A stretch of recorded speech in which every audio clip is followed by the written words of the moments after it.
আল্লাহ যাকে মাফ করতে চাইবেন তাকে একটা পর্দার আড়ালে নিয়ে যাবেন, জিজ্ঞেস করবেন, এই বান্দা এইসব কাজ করছো?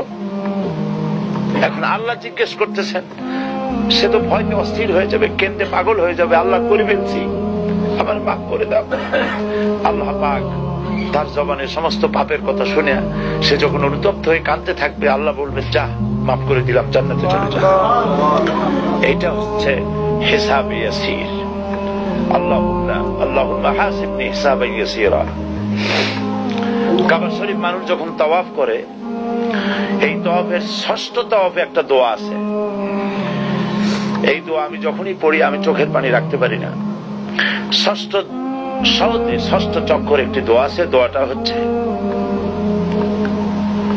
আল্লাহুম্মা ইন্না আলাইয়া হুকুকান কাসীরান ফীমা বাইনি ওয়া বাইনাক। আয় আমার রব, তোমার সাথে আর আমার সাথে অনেক দেনা পাওনা আছে, আর তোমার বান্দাদের সাথেও আমার অনেক দেনা পাওনা আছে। তা আমি তোমার বান্দাদের কাছে যে বিষয় ঋণী আছি, সেই ঋণ পরিশোধের জন্য তুমি আমাকে যোগ্যতা দাও, পরিশোধের তৌফিক দাও। আর আমার কাছে তোমার দেনা আছে, তা আমার কাছে তোমার যে দেনা আছে সব দেনা তুমি শোধ করে দিয়েছো। আমার চোখ দিয়েছো, মুখ দিয়েছো, কান দিয়েছো, স্বাস্থ্য দিয়েছো, বউ দিয়েছো, বাচ্চা দিয়েছো, টাকা দিয়েছো। আমার কাছে সৃষ্টি করে তোমার যা দেনা ছিল তুমি সব তো শোধ করে দিয়েছো, কিন্তু তোমার দেনা তো আমি কিছুই শোধ করতে পারিনি। তোমার দেনা আমার শোধ করার একটা পথ আছে মাবুদ, সেই পথটা হলো তুমি আমার মাফ করে দাও।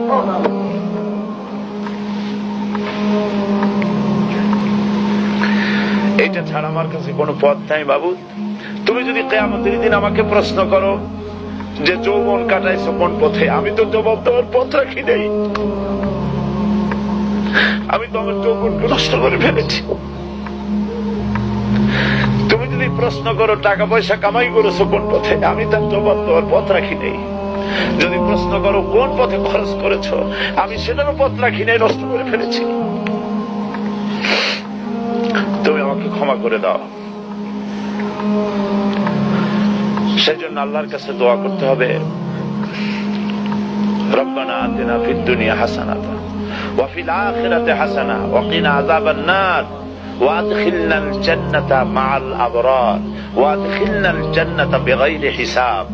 আল্লাহ, তোমার নেককার বান্দাদের সাথে আমাকে জান্নাত দিও, আর তুমি দয়া করে কিয়ামতে আমার কোনো হিসাব নিও না।